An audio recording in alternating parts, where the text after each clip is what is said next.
In this guide, I'm going to show you guys how to fix DoorDash delayed order notifications. Let's get started. First, check that notifications are enabled for DoorDash app. Launch settings. Scroll down and head over to notification.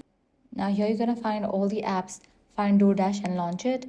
Then toggle on for the option allow notifications for DoorDash. Next, make sure your internet connection is stable. Delayed notifications often occur when your phone switches between Wi-Fi and mobile data or has a weak signal.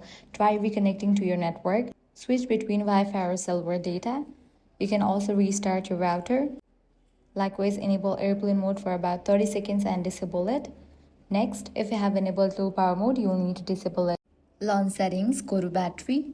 Then go to power mode, disable for the option low power mode. Next, update the app to its latest version. To check for updates, navigate to App Store or Play Store, search for the app DoorDash. After app appears, if you find the option update, click on it and update the app to its latest version. Next, you can log out and log in back to your account. This refreshes your account connection and can fix sync issues. Next up, enable background app refresh. For that, launch settings. Go to General. Now scroll down and head over to the option background app refresh. Make sure you have toggle on for the option DoorDash. Lastly, if this solution didn't work out for you, completely delete DoorDash app from your device and reinstall it. So that's it. Following these steps, your DoorDash delayed order notifications will be fixed. If this guide helped you out, do not forget to like, share and subscribe.